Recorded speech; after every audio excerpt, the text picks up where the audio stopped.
The main thing that I learned last year is that I know nothing.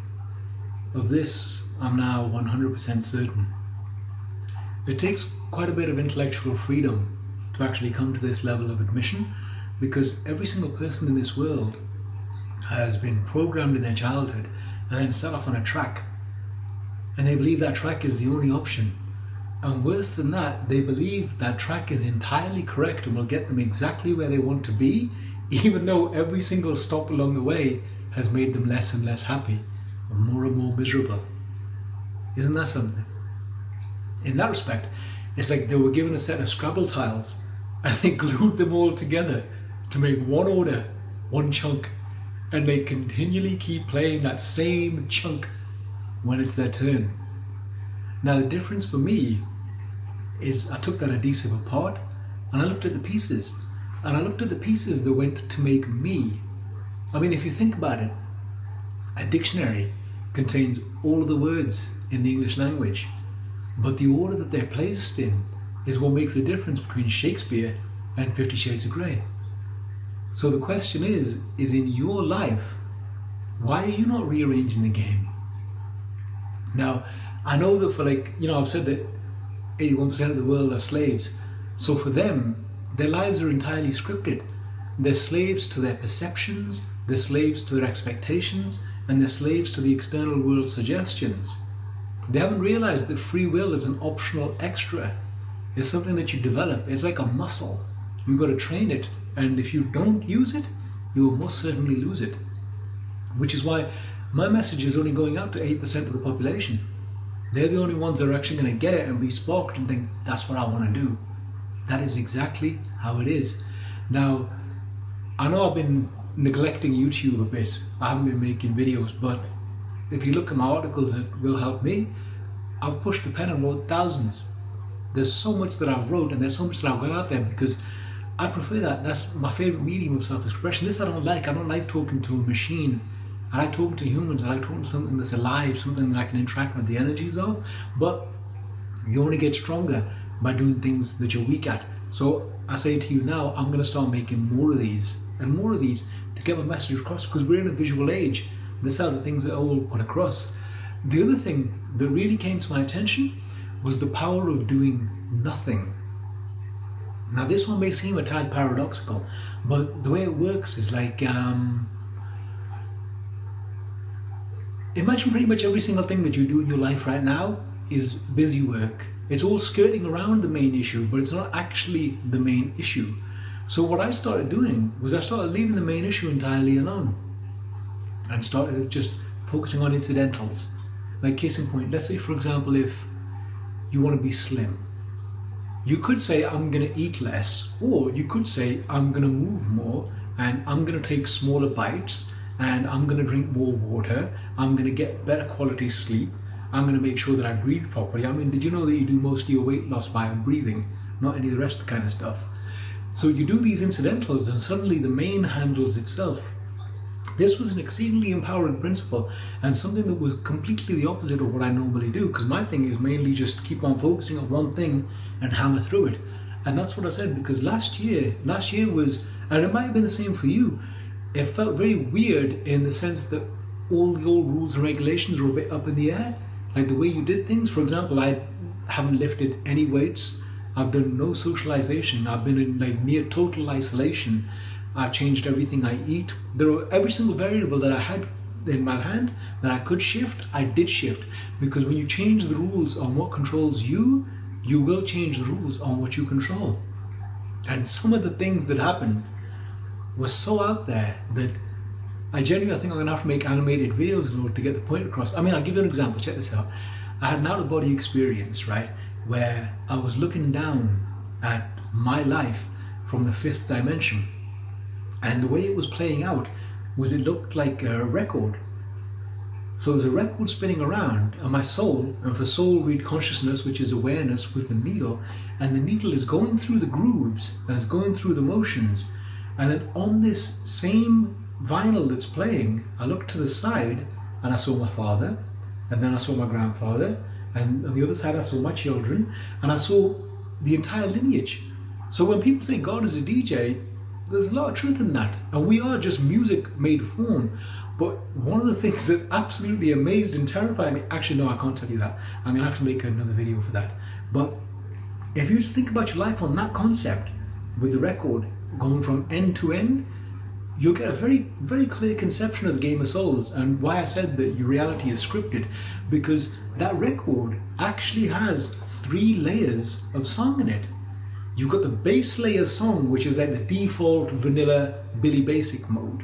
And then you've got the version of you that has a bit more oomph in it. And then you have the ultimate, right? I mean, for example, if I said to you now, are you the best version of yourself, or are you the wackiest version of yourself? Rate yourself on that scale. You intuitively know exactly where you sit, which means the other possibilities are probabilities. You can make it happen if you choose to put the effort in. And we've seen that. We've seen that frequently. Everyone knows somebody who used to be like a nerd or unsuccessful or unpopular with the ladies or whatever, and then changed some variables, did some self-work, and the person that came out the other end was totally different. You think, how the hell did that happen? Those people you can learn a lot from them. And one of the things they'll always tell you is that their family resisted the change, their friends resisted the change, every single person around them resisted the change, because when you change, you are signaling to other people that they are staying the same. Nobody likes to admit that. And this is part of the greatest trick in this world, and that's the psychosocial treadmill. The psychosocial treadmill works in the way that every single person is stepping on it, and every single person is varying degrees of miserable, but they dare not admit it. Instead, they've got a plastic carrot tied to their head, and they're just putting the time in, putting the time in, putting the time in, thinking, my day will come, my day will come. And it won't. It won't. They will meekly inherit the earth when they're lowered into it, and that's it, game over. And then they're back for another spin, and they're back for another spin, and they're back for another spin. Now, if I'm telling you this now because I comprehend it, it would behoove you to pay attention, because you can skip that crap out and actually get on with the business of living instead of being a living business. And this goes back to what I said about slaves and me not knowing nothing. Because when you know nothing, when you have that space, it's a potential that can be actualized. And once you can actualize that potential, it's like I told you with the Scrabble bricks. You can change the letters around, Shakespeare, 50 Shades of Grey. You can create whatever you want. You already have all of the components in your life. It's just the way that you're ordering them. Who told you to order them like that? If it's not working, why don't you change it? This goes back to something I call the internal operating system. The you that you have inside your head is a representation. It's a filter, right? Your subconscious body, which is what exists from your neck to your groin, processes billions of bits of information per second. Billions. And out of that, the left hemisphere of your brain, it picks eight strands of information that it weaves into the world as it is, and then you accept that as your reality. It's that bit in between, that reality filter. Once you get to recoding that, I mean, I'll give you an example. Let's say your friend buys a red car. All of a sudden you start seeing that red car everywhere. That's because that reality filter has changed. Why don't you take that and apply it to other factors of your life? Right? I'll give you an example of the kid that I told you, the one that was a nerd and who started lifting, and he stopped wasting his time, and he started actually speaking to girls instead of thinking about speaking to girls, right? For him, the change in the reality filter was that he was actually attractive before, but because he was too busy walking around with his headphones in and looking at the floor, he never noticed all the women giving him signals. Once he had that glide in his stride and he was strutting, then he saw them and they saw him, and then it was a case of hi, and that's it. That's all it took.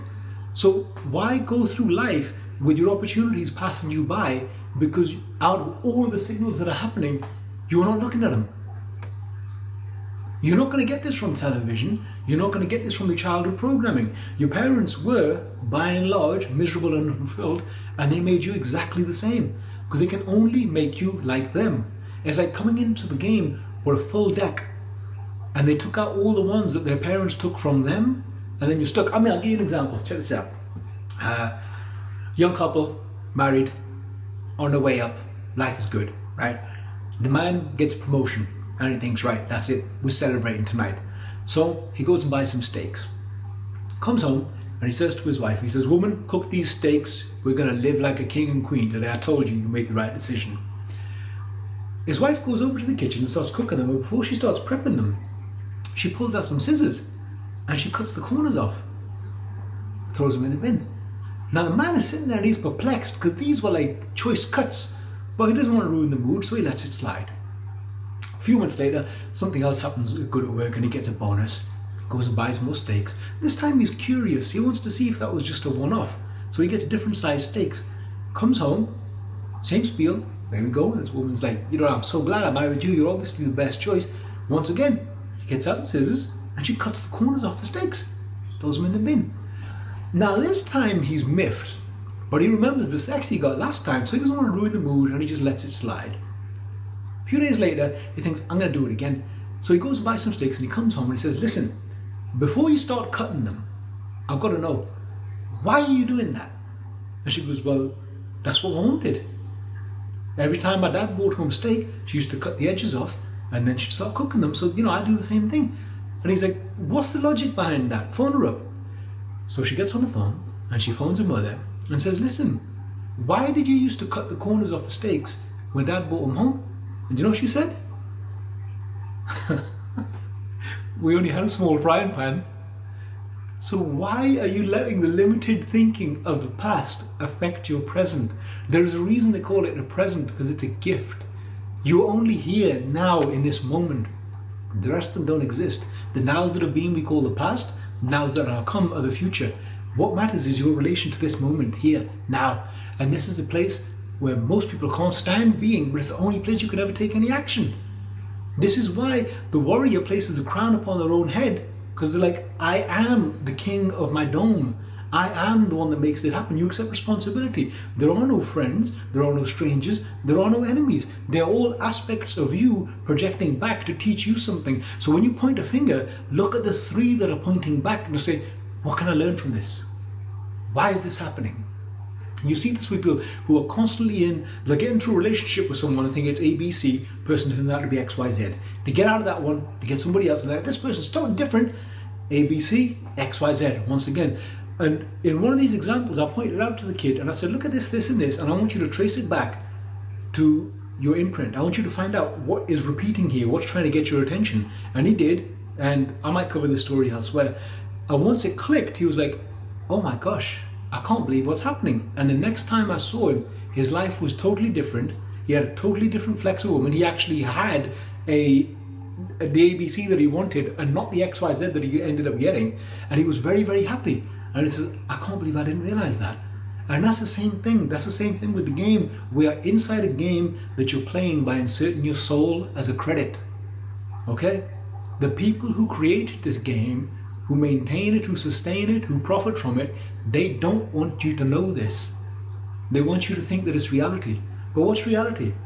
If the base totality of your reality is that you're in a body on a rock that's flying through a vacuum as it chases after a fireball, just stop and think how insane and improbable that sounds, and yet you accept it.